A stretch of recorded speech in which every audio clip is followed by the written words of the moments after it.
Dimas, Diajeng, dan Netralis dimanapun Anda berada, jumpa lagi bersama kami di podcast Cetik Geni di edisi yang ke-15. Tentunya masih bersama saya, Rina Prameswari, dan rekan saya Jadi Smurat ada di sini. Dan itu Suarsono. Tentunya di Cetik Geni.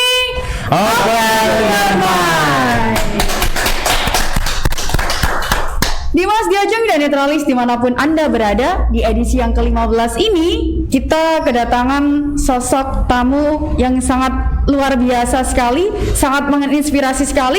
Siapakah beliau? Nanti dulu. Ya, silakan diperkenalkan. Ini tadi ya. Dimas, Diajeng, dan Netralis dimanapun Anda berada, di edisi yang ke-15 ini tentu kita menghadirkan sosok narasumber yang sangat menginspiratif sekali. Siapakah beliau? Beliau adalah Bapak Agung Supriyanto SH. Bagaimana Pak Agung kabarnya? Alhamdulillah. Assalamualaikum. Waalaikumsalam warahmatullahi wabarakatuh. Sebelum kita ngobrol lebih jauh lagi Pak Agung, ada sesi yang harus dilalui. Namanya adalah sesi tahapan pantik api Pak Agung. Nah, iya, di Cetik Geni ada yang namanya tahapan pantik api Pak Agung. Nah, kalau lulus lanjut, kalau enggak Ini sengaja tadi begitu datang kita nggak kasih tahu. Iya. Biar tambah ndredeg. Tapi sudah tak kasih tahu. Iya. Sudah terbiasa dipantik. terbiasa. Loh, biasanya memantik. Memantik ya, lebih sering ya. Iya. Pak Agung, jadi ada 10 pertanyaan yang harus dijawab Pak Agung secara cepat ya Pak Agung. Siap. Cepat Pak Agung ya. Enggak boleh mikir, Nggak boleh mikir. Mikir denda soalnya. Sudah Pak Agung? Iya. Bisa dimulai? Sudah siap. Saya akan bacakan pertanyaannya Pak Agung. Siap. Pertanyaan pertama, unggul atau utama? Utama. Antagonis atau protagonis? Protagonis. Individu atau kolektif? Kolektif. Idealisme atau kompromi? Kompromi. Mimbar atau panggung? Panggung. Sikap atau ucap? Sikap. Aturan atau pelaksanaan? Pelaksanaan. Beragam atau seragam? Beragam. Etika atau estetika? Estetika. Pertanyaan yang terakhir Pak Agung, partai atau rakyat? Rakyat dong. Jawabannya super sekali Pak Agung. Iki mau jadi yang terakhir ada jebakan copet ngono. Iya. Karena mahkamah tertinggi itu ada di rakyat. Oh begitu. Tapi prakteknya Tergantung yang mantik tadi itu loh. Tergantung yang mantik tadi. Baik, terima kasih. Iya. Dimas, Diajeng, dan Netralis dimanapun Anda berada, di podcast yang ke-15 ini tentunya kita menghadirkan sosok narasumber yang sangat menginspiratif ya. Siapakah beliau? Beliau adalah Bapak Agung Supriyanto SH. Tadi sudah selaku disebutkan. anggota DPRD Provinsi Jawa Timur dari fraksi PAN Pak Agung. Siap. Betul ya Pak Agung ya? Iya, betul.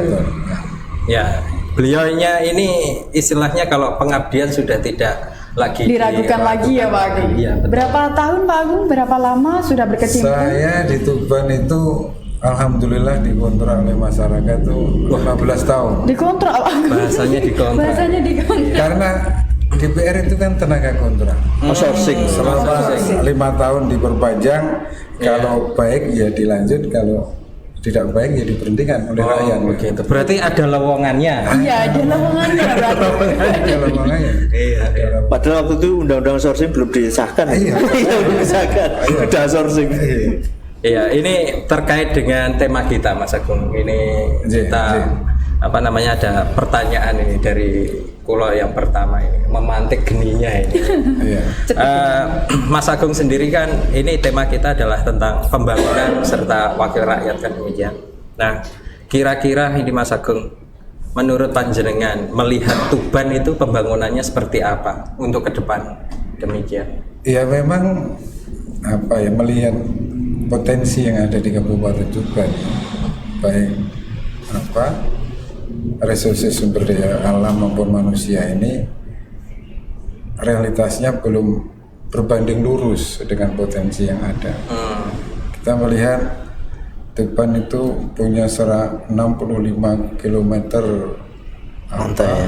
luas Pantai. panjang pantai, Garis pantai. punya tambang, ada dolomit, ada fosfat dan lain sebagainya. ada pabrik-pabrik dengan skala besar, ada resources sumber daya manusia kayak sampean dan teman-teman yang lain. Nah, realitasnya saya melihat memang belum menggembirakan, kan? Belum menggembirakan. Ataukah yang bergembira hanya kaum tertentu? Belum semuanya.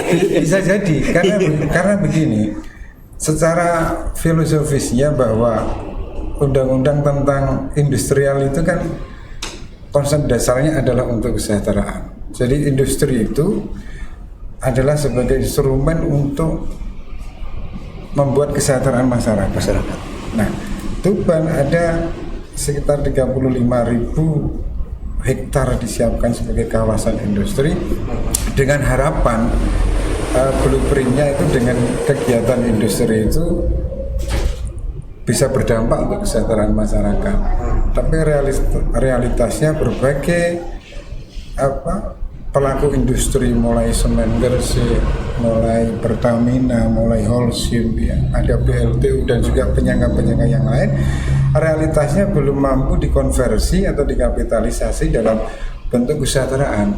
Kita lihat rapor terakhir berdasarkan data statistik dari Badan Statistik Nasional di Kabupaten Tuban ini, kita ini kan masih menjuarai 4 besar dari bawah.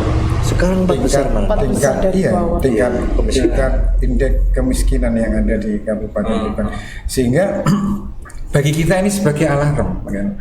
Kenapa sih dengan potensi yang begitu besar, baik secara geografisnya maupun geologinya, kita di sebelah selatan itu ada bentangan Bengawan Solo, ya. Di tengahnya itu ada potensi tambang yang luar biasa, ya. Di utaranya ada laut. Jadi kita ini dikerubungi oleh potensi-potensi alam itu luar biasa.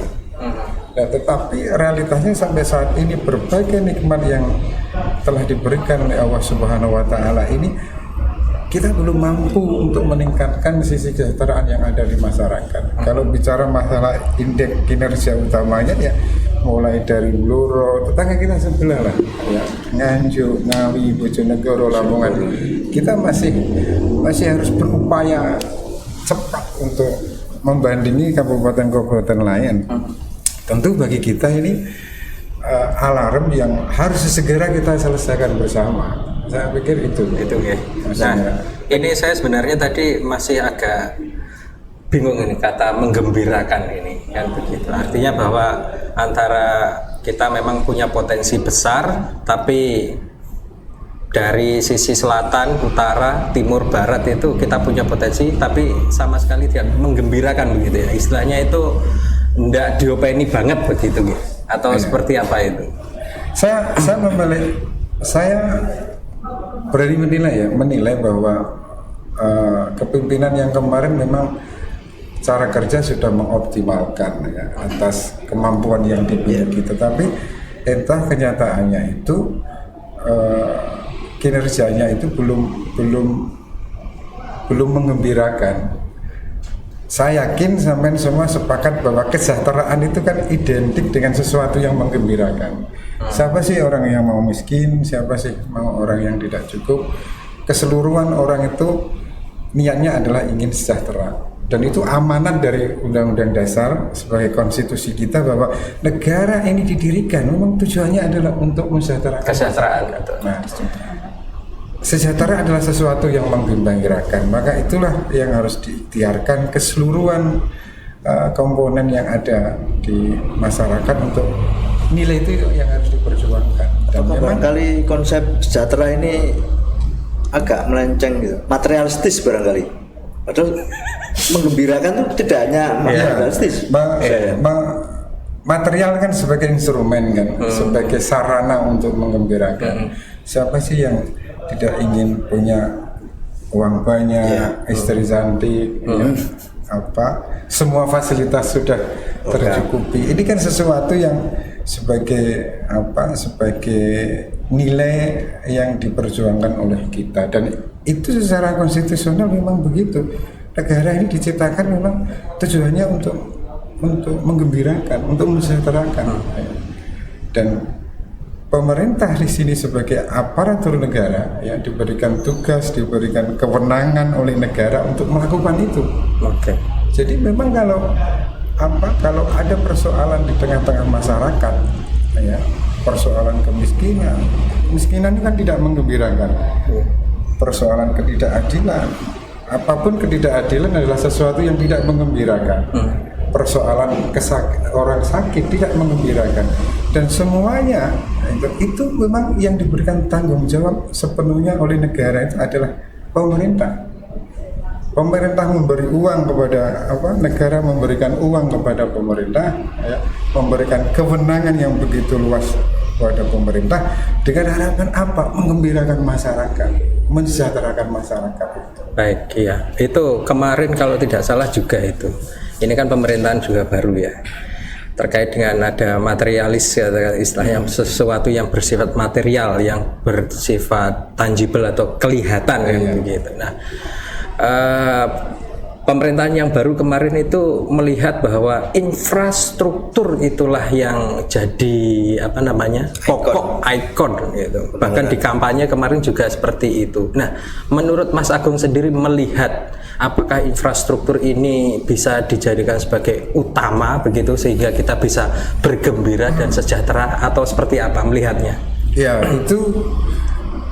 itu salah satu variabel, dan saya yakin banyak variabel-variabel yang lain sebagai alat untuk membuat masyarakat itu bahagia atau ekonominya ternata itu. Nah, pertama kali kita sekarang bicara masalah kepemimpinan baru itu, pertama kali tugas dari pemimpin baru itu, entah presiden, entah gubernur, entah bupati, itu hal yang dilakukan itu adalah bagaimana merumuskan dan menetapkan rencana jangka panjang, rencana pembangunan jangka menengah selama 5 tahun itu. Jadi pemimpin baru ini, taruhlah di Tuban Mas Lindra itu, begitu beliau amanati atau dilantik menjadi bupati, hal yang pertama kali itu harus dilakukan adalah masalah membuat rumusan peraturan daerah tentang rencana pembangunan jangka menengah selama 5 tahun. Itu belum ada berarti ya? Selama ini pasti beliau sudah mendesain dan mesinnya, mesin birokrasinya. Selama 5 tahun ini mau saya apakan sih Kabupaten Tuban? Nah, ini berarti patut kita tanyakan ini besok dihadirkan ke sini. Dihadirkan ke sini, asik lah. Harus, Bos. Lobby. 5 tahun ini mau diapakan sih? Apa gapiannya? Dalam 5 tahun digunakan untuk apa? Strateginya bagaimana? Potensi-potensi untuk mendukungnya apa? Baik yang sifatnya tangible maupun intangible itu tadi, baik yang dilihat maupun tidak dilihat itu. Nah, kalau sekiranya beliau memprioritaskan kepada sarana jalan ya sebagai instrumen, itu memang tidak salah. Memang jalan itu sebagai varian untuk meningkatkan ekonomi yang ada di daerah. Kalau jalan itu tertata, kalau akses jalan itu baik, membuat dinamika perekonomian di masyarakat, terutama masyarakat bawah itu bisa dipermudah. Aliran distribusi barang arusan distribusi jalan bisa ini ya. Orang kalau kepingin sesuatu karena sarana jalannya itu susah dijangkau, begitu jalan enak itu.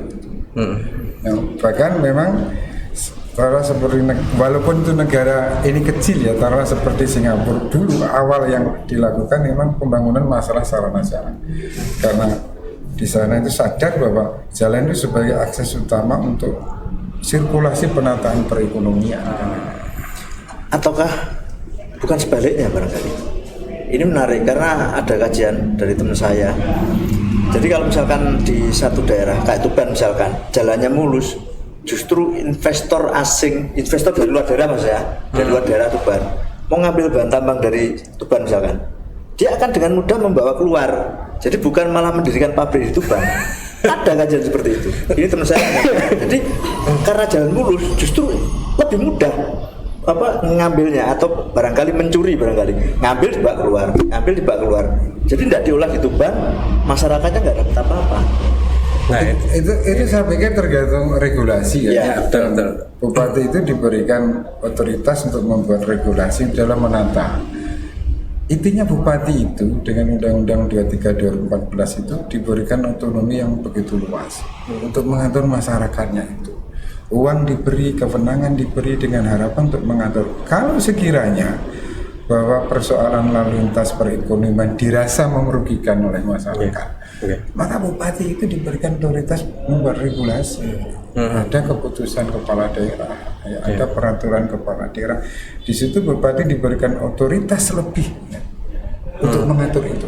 Sekiranya hasil tambang ini, taruhlah banyak sekali potensi-potensi saat ini yang bisa jadi bisa jadi itu didistribusikan di luar daerah. Padahal di sini membutuhkan. Kalau dirasa berdasarkan riset yaitu telah mengganggu perekonomian itu, Pak, ya saya pikir bupati dengan kewenangan mampu melakukan itu kan ya. Ya. Tapi kalau periode kemarin, apakah itu berlaku? Saya Kalau saya begini, Iya. ini kalau Geni itu biasanya padang, Nah, Mas. Itu jawabannya harus padang. jadi kalau kita Geni itu kan padang. harus Iya, kritik identik. juga ya. Iya, Kita iya. mengkritik. Ah. Kalau kemarin bupatinya banyak, Pak, bukan hanya satu masalahnya. Ya, jadi bupati itu banyak. Justru ya saya peran sebagai daerah hampir di apa ya, dikebiri kalau saya melihat gitu loh. Artinya peran itu malah lebih kepada diberikan kepada orang-orang di sekelilingnya gitu loh. Jadi pemerintahan yang melaksanakan, menjalankan adalah orang-orang di sekelilingnya. Ini yang ironis saya rasa.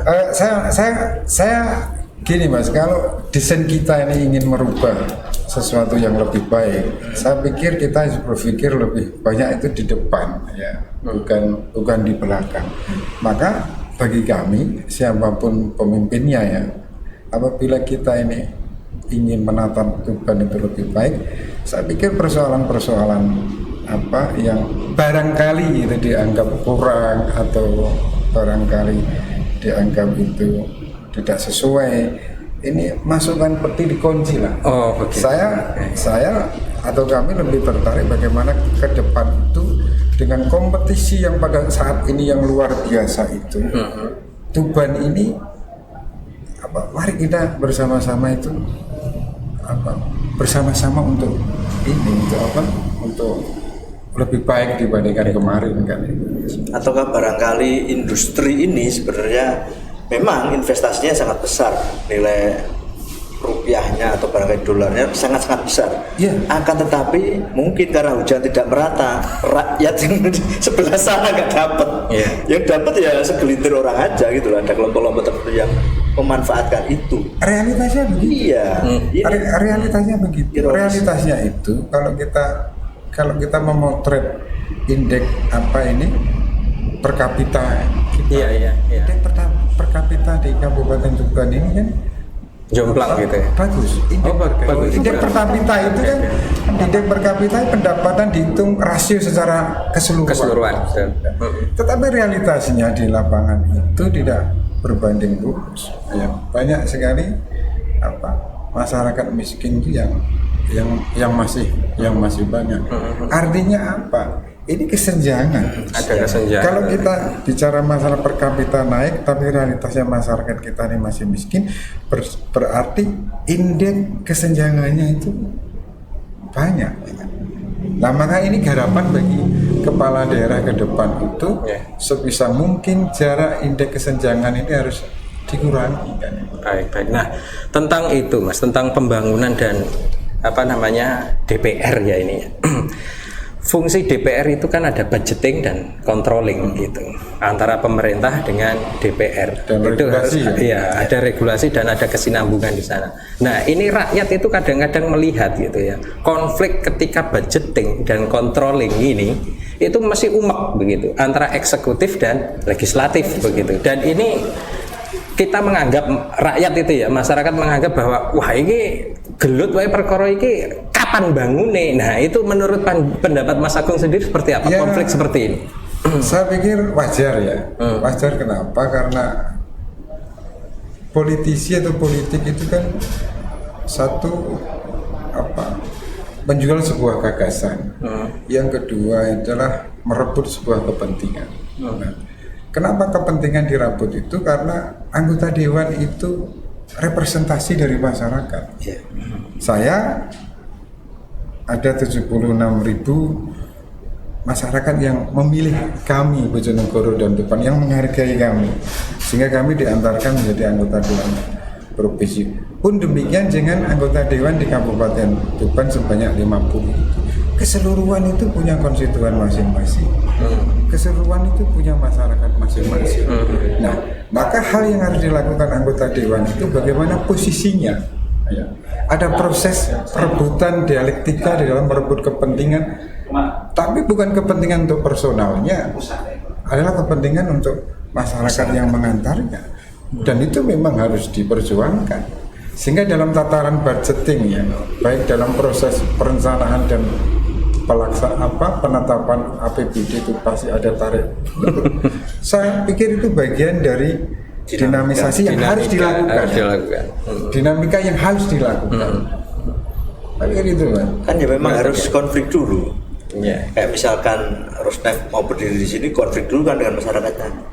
Pada akhirnya happy ending, semuanya menerima, walaupun masih ada ya segelintir orang yang masih menolak. Sama. Karena substansi dari politik itu kan seni bagaimana mengelola konflik, seni mengelola kepentingan. Jadi kalau baik bupati, anggota dewan, gubernur dan lain sebagainya itu kok tidak mau berhadapan dengan konflik, ya saya pikir harus banyak literasi untuk memahami dari politik sendiri. Karena memang politik itu adalah seni bagaimana kita mengelola kepentingan atau mengelola konflik itu. Wah, mantap ini. Nah, ini. Sehingga karena seni ya sentuhannya sudah beda. Kalau Mas Agung ini dibandingkan jika jadi DPR di Kabupaten Tuban dengan di provinsi, lebih enak mana gitu? Jangan lebih enak. Iya. Enaknya yang mana?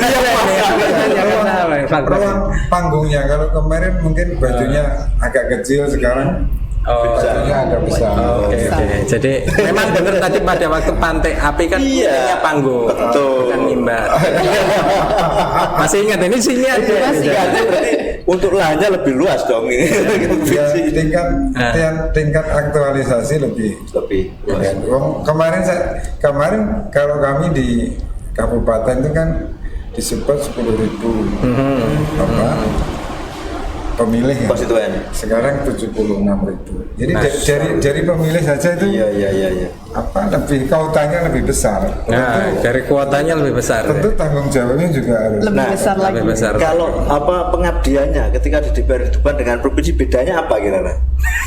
Saya kan tidak tahu. Substansinya sama. Iya. Substansi dan semangatnya sama.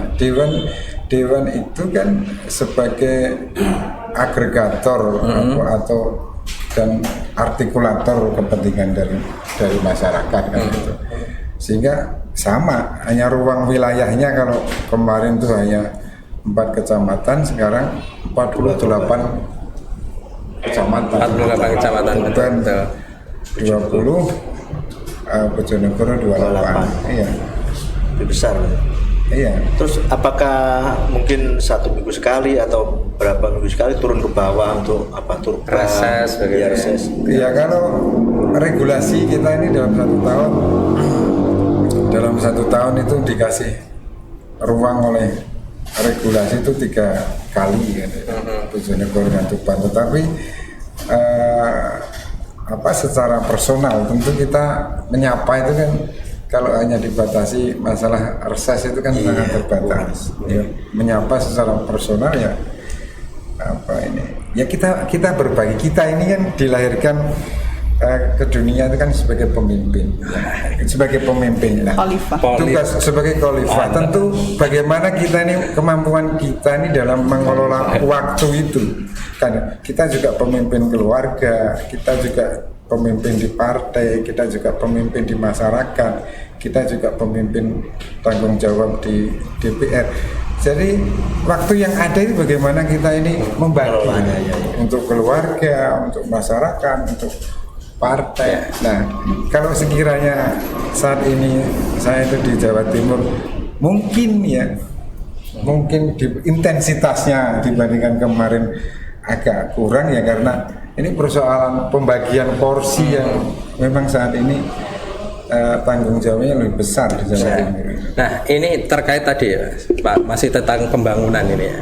Kita ada pandemi nih kan gitu kan. Nah, ini minta pendapat saja. Mungkin Dimas Diajeng dan Netralis pengen tahu ini ya. Jadi secara ekonomi begitu kan, itu kan juga terkait pembangunan. Ini pandemi kok koyok ini begitu. Nah, pembangunan itu kan butuh yang namanya efektivitas dan efisiensi begitu. Kecepatannya kan juga harus ada begitu. Nah, menurutnya Mas Agung ini, pembangunan ketika di masa pandemi ini saat ini terus sambil minum dah apa? Emang sini ini cedak geni. Panas. Nah, itu apa kira-kira pembangunan pada tahun yang sekarang ini, 2 tahun kita mengalami pandemi ini, kira-kira Mas, kita bisa mempercepat atau kira-kira ini akan lambat begitu? Biar Dimas Diajeng dan Netralis biar paham. Keseluruhan potensi itu terkontraksi, baik itu pendapatan maupun pembelanjaan, semua terkontraksi. Dan ini contoh saja pendapatan di sektor pajak maupun retribusi ya, untuk di Jawa Timur itu yang pendapatan asli daerah yang awalnya 18,7 triliun sekarang terkontraksi tinggal 15,7 triliun. Ada sekitar hampir 18-20% lah pendapatan terkontraksi. Saya pikir di kabupaten juga mengalami hal yang sama. Oh gitu. Demikian pula juga di masyarakat, ya. Para pelaku usaha, apalagi seperti perhotelan, pariwisata, hampir semua ini terkontraksi. Ini sebagai konsekuensi logis. Yang kedua, sudah pendapatannya terkontraksi, ya. Ada refocusing anggaran itu. Ya, refocusing itu sekitar 30%. Refocusing itu anggaran yang tadinya umpama jatah untuk pembangunan jalan, jembatan dan lain sebagainya. Sehingga kemarin tuh ada refocusing atau relokasi anggaran yang awalnya untuk itu harus dikurangi demi untuk memfokuskan persoalan masalah COVID-19 pandemi ini. Kalau di Jawa Timur kemarin sekitar 2,3 triliun. 2,3 triliun itu saya pikir di Kabupaten Bojonegoro dan Tuban juga sama. Sekitar 30% itu adalah untuk kesehatannya, untuk pemberdayaan ekonominya, dan juga untuk bantuan secara langsung, baik itu ada gula, ada baik. Nah, sehingga pasti terjadi kelambatan lah. Betul. Nah, ini terkait tadi Mas Agung kan dipilih oleh para konstituen nih ya. Karena kan ada cowok sama cewek itu. Nah, ini giliran cewek ini mau tanya. Oh iya. Iya ini. Aku nih ditakoi cewek ini. Harus ini gimana ya? Mental dulu ya. Oh iya. Baik. Iya. Mbak Nina kan? Rina. Iya, baik, betul sekali Pak Agung. Sebelumnya mau tanya begini Pak Agung sama Pak Agung ya. Melihat pembangunan yang semakin istilahnya stagnan ya Pak Agung karena melihat pandemi Covid yang seperti ini. Bagaimana menurut Pak Agung sendiri memotivasi para perempuan untuk ikut serta dalam pembangunan itu seperti apa Pak? Terutama yang di bidang ekonomi, misalnya dari UKM itu kan mulai merosot ya Pak Agung ya. Dari sektor apapun UKM itu mulai merosot, baik PKL maupun yang lain itu mulai merosot. Itu bagaimana menurut Pak Agung cara motivasi perempuan khususnya? Saya kan di sini sebagai khas perempuan, tentunya mewakili. UMKM itu banyak kan ibu-ibu begitu. Betul. Begitu pandemi. Ini kejutan. Ya, ini kejutan. Enak ini kejutan. Alhamdulillah ya di kepemimpinan Gubernur ini. Masalah pertumbuhan ekonomi Jawa Timur itu kontraksinya sangat kecil kan, tidak sebanding dengan pendapatan yang terkurangi itu.